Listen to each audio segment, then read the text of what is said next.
Welcome in to another episode of the Gridiron Fantasy Show. I'm your host, Paul Edgington, joined by my co host, Derrik Cook, coming at you with part two of our 2025 early preview for the rookies. We did quarterbacks and tight ends on the last episode. Now we're going to dive into the running backs and the wide receivers on this one. And Derrik, we will just get right into it. It looks like for the most part, you and I are fairly close and similar on a majority of these running backs. We both have Ollie Gordon ranked as our overall top dog in the class. What's not to love about Ollie Gordon, man? He's got great size, can run between the tackles, run outside. He's not a burner, but I think that's an overrated aspect for a running back is the long speed. Because really, how many big breakaway touchdowns are we seeing and things like that? If you can get through the tackles, read the holes, get upfield, fall forward, and get the yards, be consistent, and get into the end zone, I don't see what's not to like about him. Plus his receiving chops. He is a very underrated receiver in my eyes, and he reminds me of Le'Veon Bell with his running style and his size overall. Yeah, you took the words right out of my mouth, man. Just to start off, a guy that rushes for 1,700 yards in a season is hard to ignore, which is exactly what he did. His 1,732 yards and 21 touchdowns on the ground for Oklahoma State last year, and another 330 receiving. So, like you said, he also is good at receiving chops. To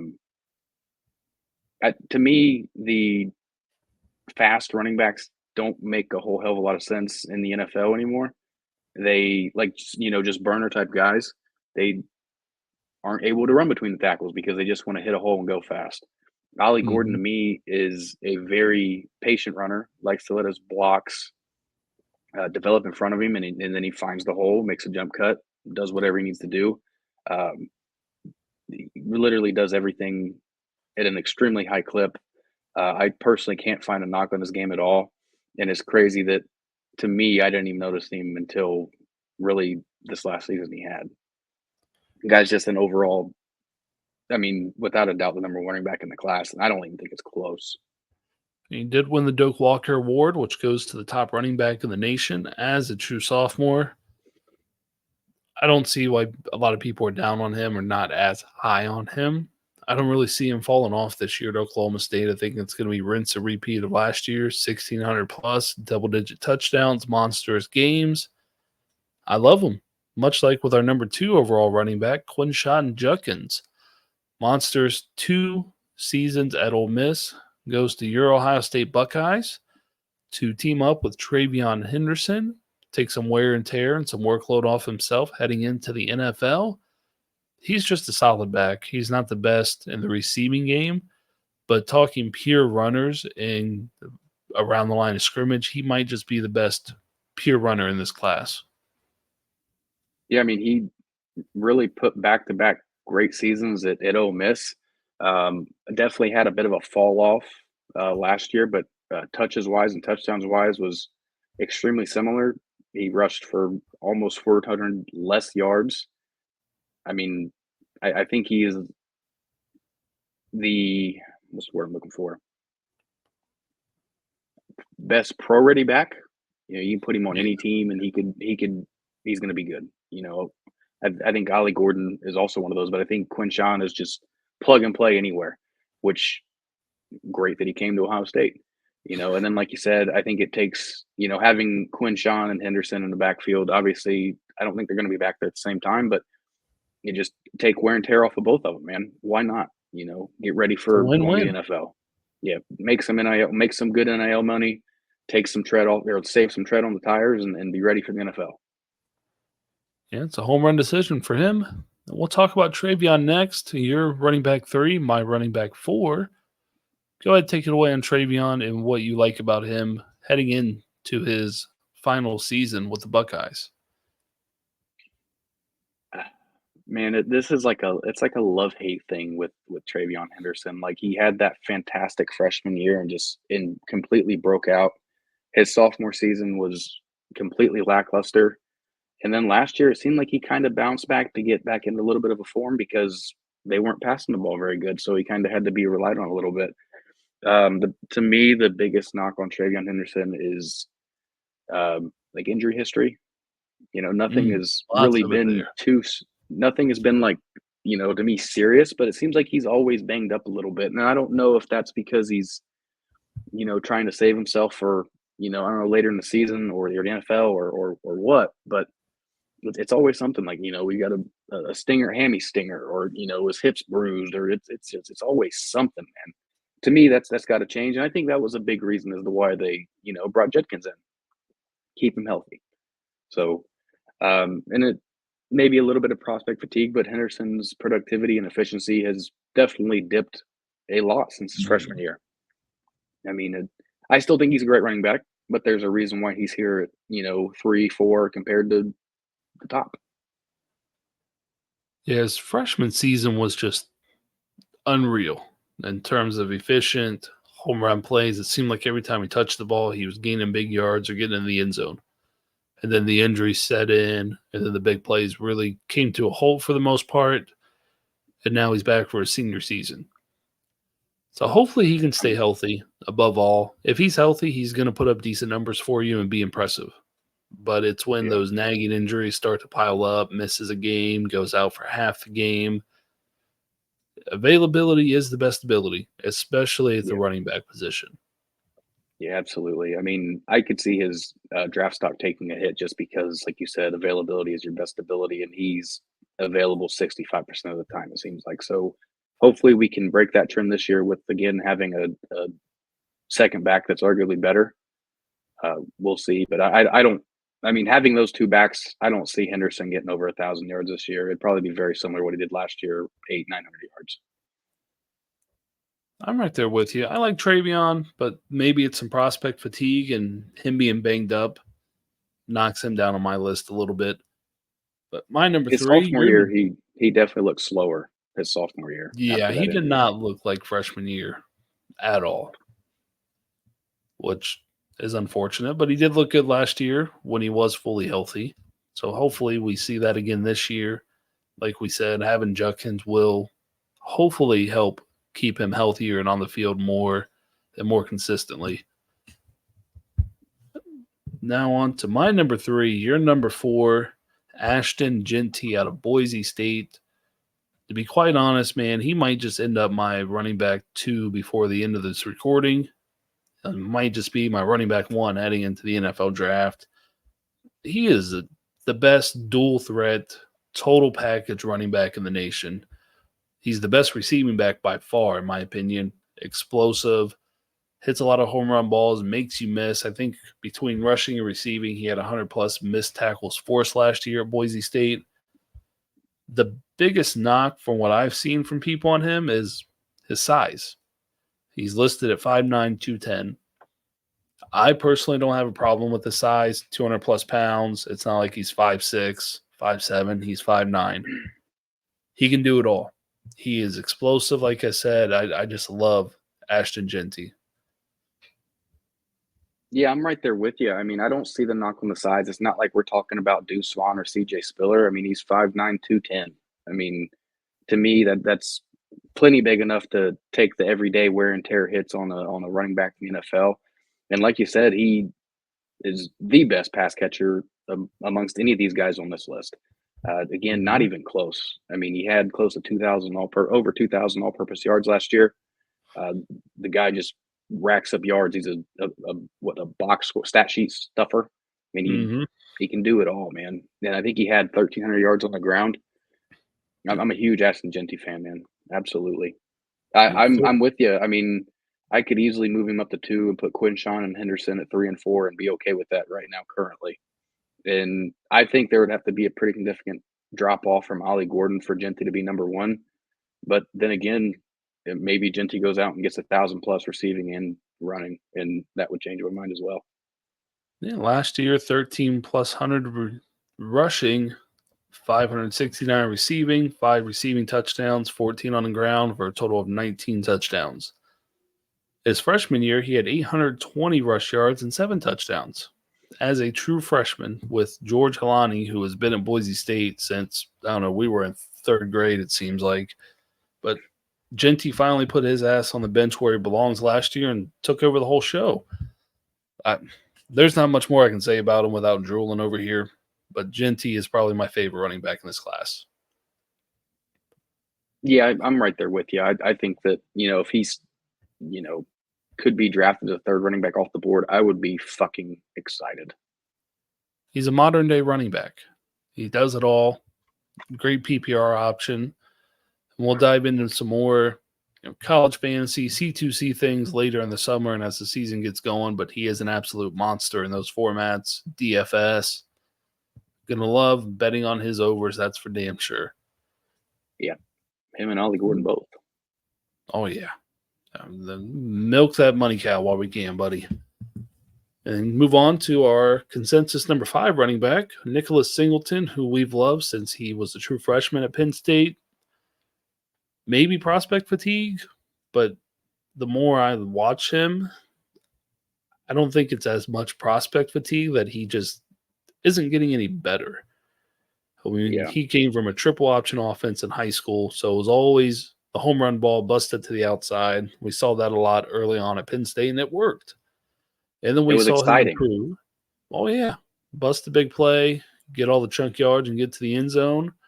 We saw that improve as the season went on, but then last year, I feel like we just didn't see the best Nicholas Singleton that we could have. It was kind of just stagnant. Nothing too special, not too many highlights. It's like he went from trying to make the big play to really not making any plays at all. Yeah, I mean, it took a lot of the words out of my mouth. This to me was supposed to be like Saquon 2.0, and coming in as a freshman, he sure as shit was. He, like you said, he hit home. It seemed like he was hitting a home run ball almost every week as a true freshman coming in. Super excited, had him ranked extremely high. And then last year, this offense overall was just abysmal, and I think that was predicated on, again, like we talked about in the other show, Franklin just not being a good ball coach, not being a good ball coach, man. I don't know what they're doing there, because it wasn't just Singleton couldn't get going, Drew Aller couldn't get going, Katron Allen couldn't get going.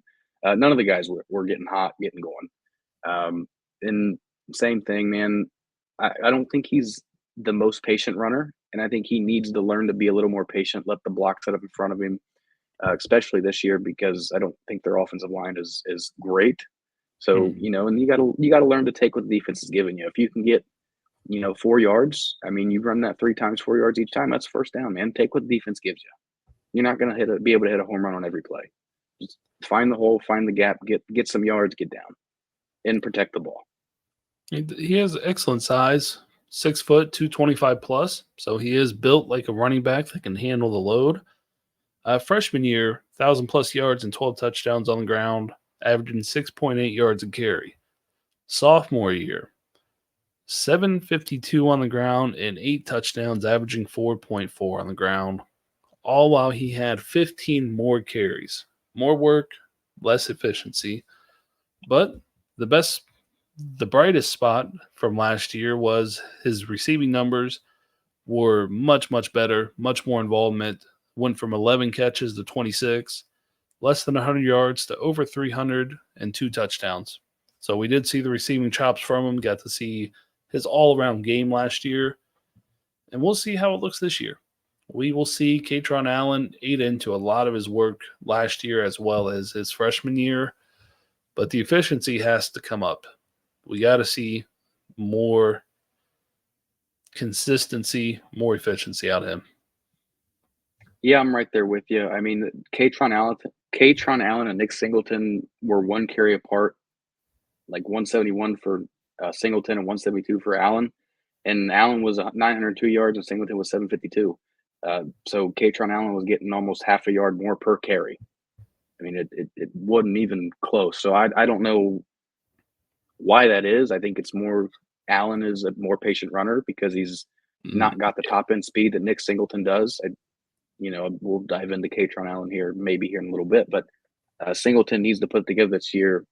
If he, I think he's a home run hitter regardless, and I'm going to take my chances on him in the rookie draft anyways. But to improve his stock, he definitely needs to to change things up and be more efficient and not just look for those home run hits. Like you brought up Katron Allen, he's my 10 running back. You're ninth, so sliding in there into the top 10 at this time, but I think he does have a bright future. But him and Singleton just eat into each other's workload too much opportunity for us to really go batshit crazy over them, like we can with some of these other running backs that are the best show in town, like Jaden Ott. Talk about a plus receiving back. He very close to Genty, I'd say, but I'd still prefer Genty in the receiving game. Jaden Ott is 6 foot, 220 pounds, listed on ESPN. So really the difference between him and Genty is that he's 6 foot. He's 3 inches taller. Yeah. Nobody has an issue with his size because he hits that 6 foot threshold. But he's had a pretty damn good career at Cal so far. Freshman year, almost 900 yards and 8 touchdowns on the ground. And last year, 1,312 on the ground. So a huge improvement. Workload went from 170 rushes to 245. He's a very good receiver. He's a very well-rounded back. Having him at 6 seems low until you look at who's in front of him. I would, if you put me on the clock right now in a Devy draft, it's probably a coin flip between him and Singleton. And for me, potentially Travion too. I'm pretty high on Ott, probably higher than most. What do you think of Jaden Ott? Yeah, I absolutely love him. I mean, for all the reasons you said, like you said, he hits that 6 foot box. To me, that 6 foot box isn't a black and white thing for me. It's, if you're under 6 foot, I'm not going to fade you, hence Genty being as high as he is. But Jaden Ott, the important thing to me from, freshman year to sophomore year, he got all that extra workload and his efficiency didn't go down. He averaged 5.3 yards per carry both seasons. That's great. And again, great receiving chops. I'm with you, man. At this point, it could literally be a coin flip between Nick Singleton because I think Jaden Ott instantly goes in the NFL as a more pro-ready running back. I think Singleton, again, like we just talked about, needs to learn to be more patient, let the blocks develop, and not just try to hit, full speed. Ott, to me, is a lot more patient runner, and to me, just has a better feel for the game. Like you said, Singleton came from a triple option offense where it's kind of tomfoolery, and whoever gets the ball is looking for that wide open lane to score a touchdown. Jaden Ott is not that type of back. I think I would probably have him over Singleton right now, and I'm with you on Henderson as well, man. Henderson's just the fall from grace, but I love Jaden Ott. He's probably going to make his way up to 3 or 4 here in the next coming months. Yeah, can't say enough good things about Jaden Ott. And similar great things with Amarian Hampton, who is a big boy. Yeah, I say that, but he's listed at 6 foot 220. He's one of those guys that is a physical runner and plays extremely big as a running back. He's not the same athlete as Nick Singleton, although they are pretty much the same size. Nick Singleton weighing in at about 10 pounds more. But he moves well for his size. He's a big athletic guy. I think he could be a decent riser in this class, similar to Javonte Williams. Similar size, similar play style. I like Marion Hampton a good bit, but he's just not as good as the other guys in the class ahead of him right now, in my opinion. This is going to be the damn running back class that the Renaissance begins because it is just fucking loaded. Just looking at the names on the screen, all the way down to Damian Martinez, running back 13 for us. I love all of those guys from 13 up. It's just crazy how deep this running back class is. No, it really is. And I mean, again, even one below Damian Martinez, I mean, I'm still holding out a little bit of hope for Raheem Sanders. I'm hoping that he returns to his rocket form 2 years ago at Arkansas. But yeah, I'm with you on Amarian Hampton. I feel like he just burst onto the scene last year. Had a hell of a year, over 1,500 rushing yards. In a way, his rushing style kind of reminds me of Pacheco a little bit. Just fucking bull in a china shop type physical deal. Runner, yeah. Yeah. Again, not gonna run you, run past you or anything, but he's gonna run through you if he has to. And I love that about him. He definitely is not as talented as the guys above him, but I think he's more than serviceable, and he get good draft capital, maybe draft in the third round. I mean, I'd take him all day long. Third round Yeah, in the real draft is what I'm saying. right. And just some other names to keep your eye on and look into a little bit more. Devin Neal from Kansas. He could be a nice riser in this class. Very underrated, undervalued, I feel like. We talked on Katron Allen. We got Donovan Edwards at Michigan, a very good receiving back. He will get the workload this year that Blake Corum has had the last couple years. Jordan And James. I feel like the hate on Donovan Edwards last year was unjustified. Oh, yeah. He's uber talented. He's probably top 5, top 6, just talking talent terms, running back in this class. But he just hasn't been given the large lion's share of the work like a Devin Neal and Omarion Hampton, Jaden Ott, Ashton Genty, Quachon Judkins, and Ollie Gordon. He's had to share with Blake Corum, rightfully so. Yeah, Blake Corum's a beast, and we're all over him in the NFL now. But you take Donovan Edwards and cut off one of his arms, he still rushed for 200 yards against Ohio State. Man, I mean, how can you not respect that? I mean, it's again one of them guys. I think he's wearing the wrong uniform, but he's a hell of a running back, and he is again a PPR machine. Mm-hmm. Had I think 10 or 12 catches against Maryland as a true freshman. That's kind of when he broke onto the scene, in my opinion. Yeah, that's when people really took notice, was after that game. One of my favorite running backs in this class is Jordan James from Oregon. 5'10", 5'11", 200 plus pounds, very solidly built. It's going to be his show out there in Eugene without Bucky Irving departing to the NFL. Even last year, excuse me. Even last year, he still had 700 plus yards and 11 touchdowns on the ground. He's a adequate receiving back. He's not a plus in that area for me, with 15 catches, over 100 yards and a touchdown. But much like Braylon Allen, you throw it down to him at a check down or swing pass, he's going to catch it and can do a little something with it. But he could be one of the biggest risers in this class. A little bit unknown because he hasn't gotten a big workload, and he plays out at Oregon. Yeah, but that might change because Oregon changed of scenery, different conference this year. A little bit more televised. But yeah, I'm with you on Jordan James. Does being 5'10" compared to 5'9" scare you at all? I mean, he's 5'10", listed at 5'10", 205. I mean, Genty's what, 5'9", 210. So, are people having the same conversation about him? I'm sure they will once they notice him. It wouldn't surprise me.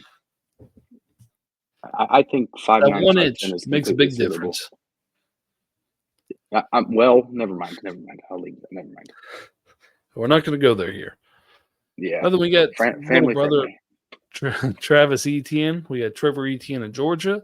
He did have I believe it was a DUI, so he could be suspended since it is Georgia and the SEC. Probably suspended for the first half against fucking Watford or some nobody school. But I'm just clearly we both have him ranked at 12. I've seen him in top 5. Many top 5 list. I just don't see it with him.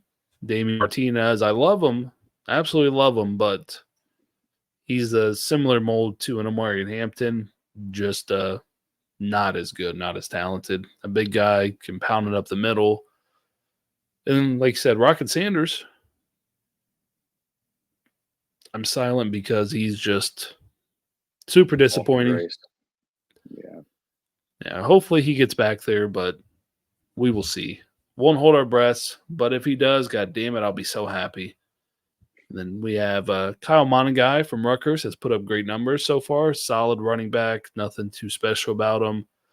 And then one of my favorites, CJ Donaldson, converted tight end to running back, 6'2", 250-ish. He's a fucking hammer. Obviously, playing tight end, he can catch the ball. I think he's a very sneaky value running back in this class. He plus with Jaden Samuels-esque. Yeah, I missed that Swiss Army knife out of NC State. Wasted so many draft picks on him in Dynasty. But with special teams becoming more of an emphasis, kick returns, things like that now, I think he's going to have a spot on an NFL team. He can do a little bit of everything, great size. And then former Buckeye, Dallin Hayden. I'm excited for his opportunity at Colorado. when he got the opportunity at Ohio State, he looked excellent. He just had too many guys in front of him. He had, 200 plus in one game he started. So hopefully we see some good things out of Dallin Hayden. I know you're probably excited about him as well. No, absolutely, man. Because we've been ranking him for a while, but he's always been wearing that scarlet and gray, and I loved him. Like you said, when he was given opportunity, he shined, man. And hopefully he's able to get more opportunity out there in Colorado under Coach Prime, because I think he can be a sneaky good running back. And we have Jadon Blue down there at Texas, and Jonah Coleman are really the only other notables in that area for us, from Arizona to Washington. He garnered some hype last year. He'll probably get some more this year, being in the Big Ten now.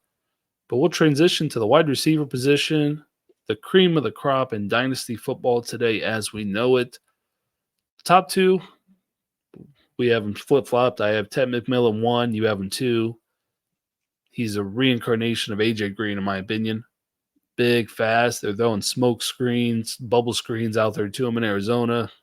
Usually don't see that 6'5" receiver.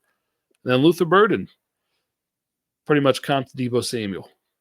Just better, healthier, more impactful. Can do it all with the ball in his hands. Yeah. So we'll start the list here with Travis Hunter. That's right. Defensive back Travis Hunter is number 3 consensus for us. I've said it since he stepped on the field at Jackson State. If he was primarily a wide receiver, he would be top 5 in his class. If he played just one side of the ball, he would easily be top 5 and now top 3 for me. Absolutely love him. He's a very good natural catcher of the football. Catches with his hands, extends well. So if he's a wide receiver, man, he is going to be an animal. He's going to be one no matter which side of the ball he plays on, but I would really love to see him a receiver. Honestly, I mean, 6'1", 185, I mean, not bad last size. Year it's 721 and 4 or 5 passing or 5 receiving touchdowns. I mean, nothing crazy, but like you said, he was splitting time between that and cornerback. So if he was a full-time wide receiver, yeah, he missed some time. If he was a full-time receiver, I mean, he's already at 3 here for us. I'd toss him right up there. I mean, the way he's just a ball hog. He's a ball magnet, man. You throw anything his way, he'll catch it, whether it's offense or defense. He's just a beast. I feel like he's got glue on his hands. I mean, he's like, his catching ability to me is like Larry Fitzgerald, but his athleticism is twice Larry Fitz. Yeah, he's a very good. Maybe not Pittsburgh Larry Fitz, but more recent memory Larry Fitz for sure. Yeah. And then consensus 4, 5, and 6 for us is Egbuka, Evan Stewart, Barian Brown. We've talked plenty about Egbuka. We've said he's a JSN plus, a better JSN. We'll see if he can stay healthy and make a big impact again this year. Then Evan Stewart. Passing offense got to get going. Yeah, somebody's got to deliver that football out there. Evan Stewart going from Texas A&M to Oregon. Great spot for him alongside Tez Johnson, my number 7, your number 8 receiver in the class. I like Evan Stewart a lot, but I'm not 100% convinced he's going to declare early. I wouldn't be shocked if he goes back to Oregon for a 4th season, given he's been very dependent on being hyper-targeted. If he's not getting you 8, 9, 10 targets a game, he's not really doing much. Yeah, I mean, like we talked about in the last episode, Wegman hyper-targeted him. I don't think he had a single game with Wegman where he had less than 11 targets, which isn't a bad thing. But to me, that just shows, again, you're just hyper-targeted. You need to develop your route tree and put that more on display. I don't think he's going to be hyper-targeted here at Oregon. I'd love to see him stay 2 years to develop, honestly. I think he's a beast, but again, you got easily 4 guys ahead of you. I think he should stay.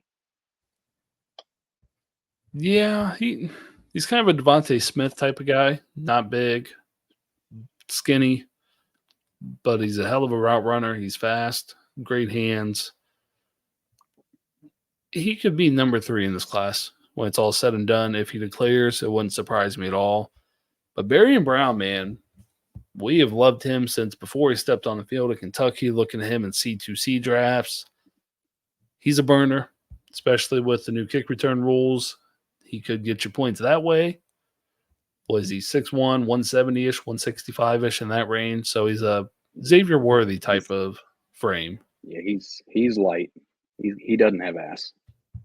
No ass on him, but he can haul ass, that's for sure. He's fast. Yeah, he's fast as fuck, boy. He makes fast people look not fast. That's right. I figure you'd take it there. But yeah, we love Barryon Brown.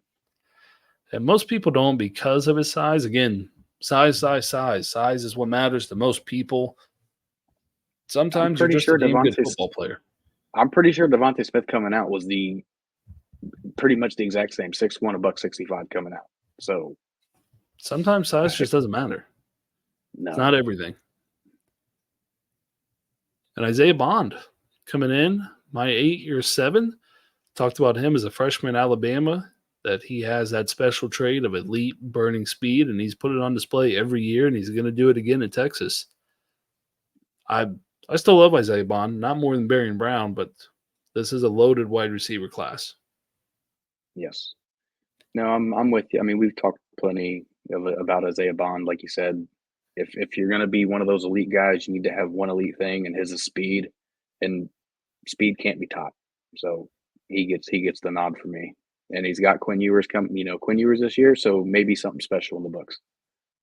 Yeah, that's what we're hoping for him and Ewers' sake.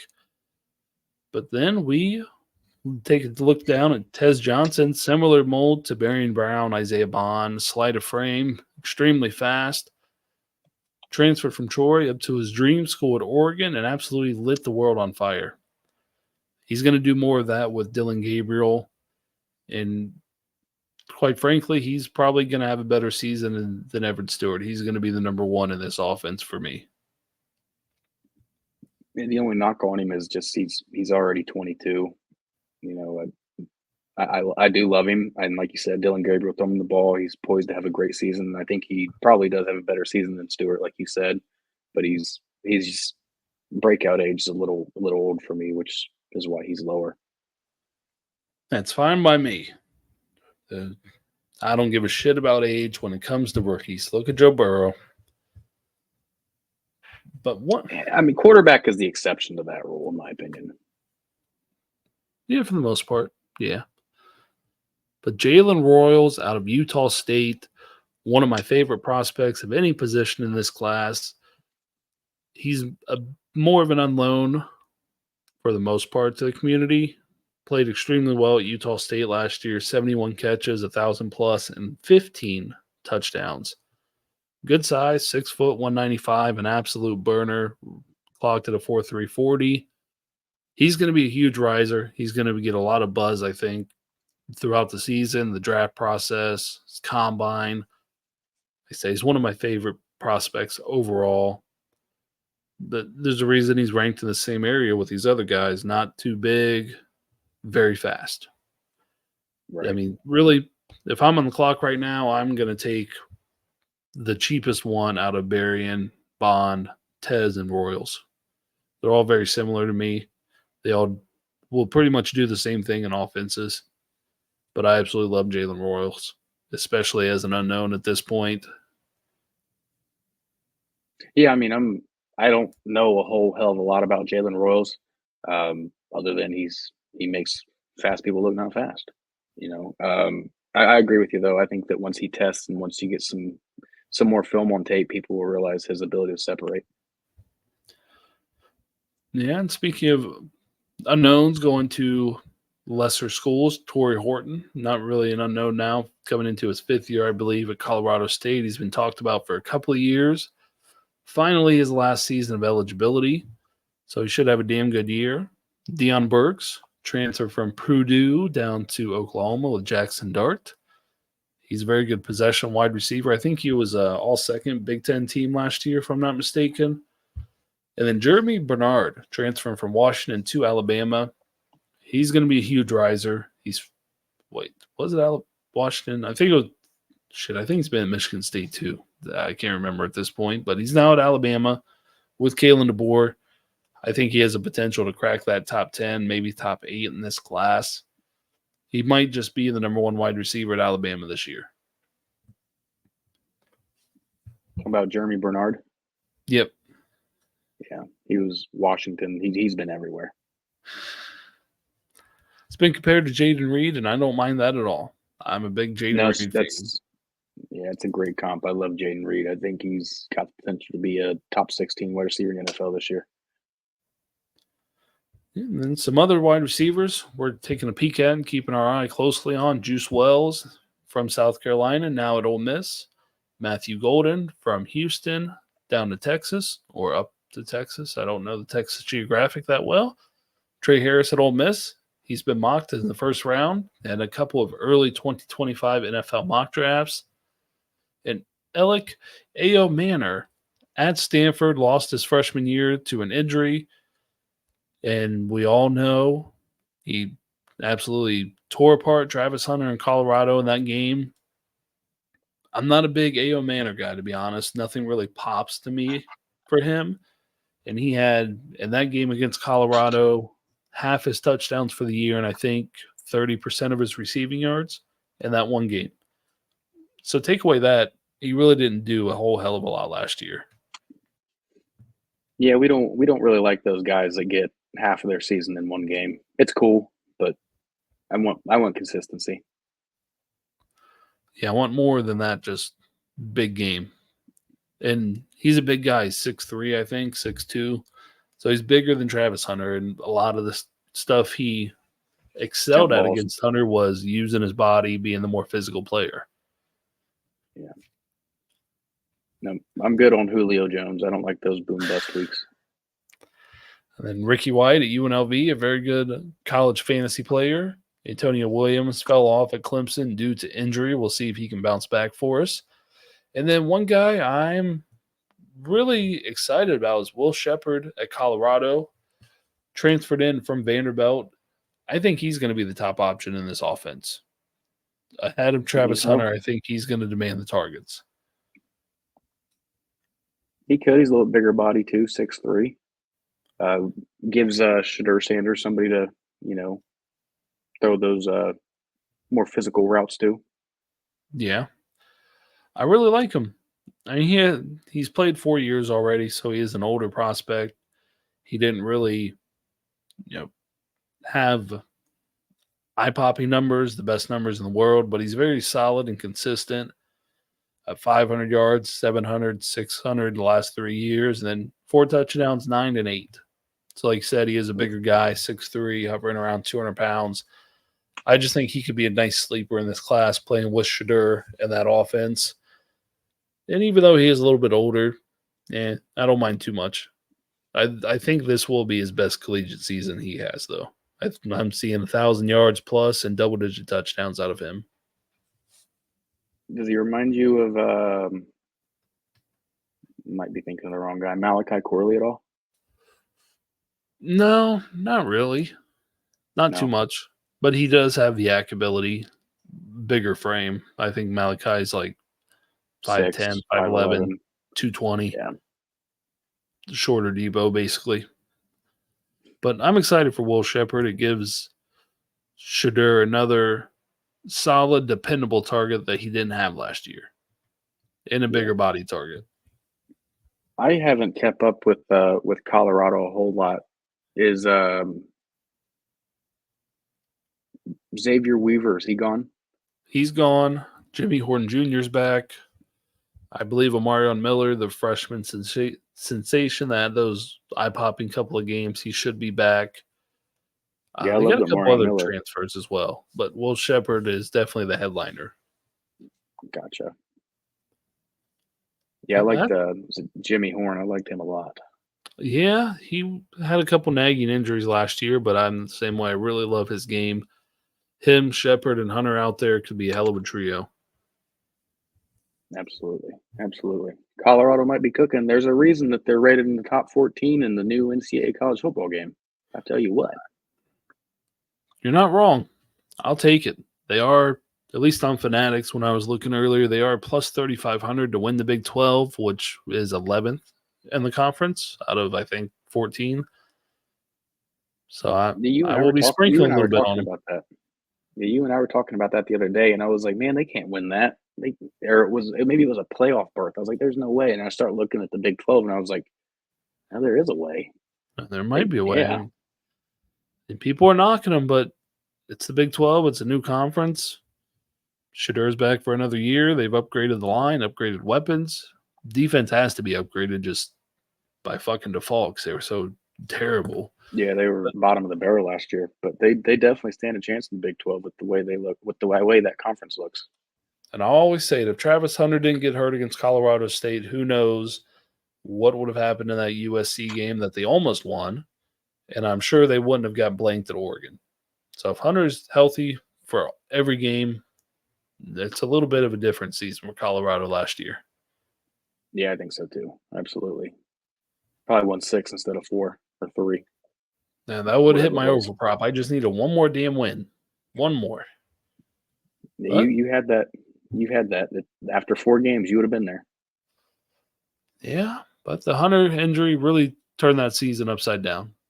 That took a big hit, obviously, on defense, but especially on offense. But enough Colorado talk. I'm a Michigan fan, sort of. Colorado on the back end, apparently. But that's all I got for wide receivers, man. You got anything else you want to add before we get out of here?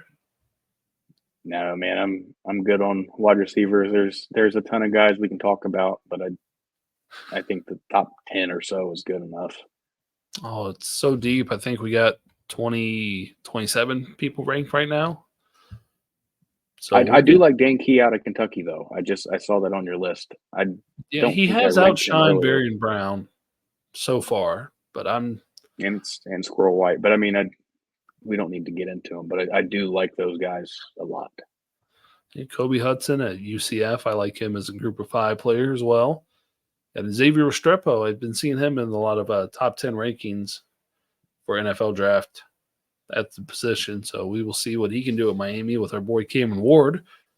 But that's all we got for you on this one. Give us a follow on Twitter at Gump7285, D_Cook93, and that's spelled KOCH.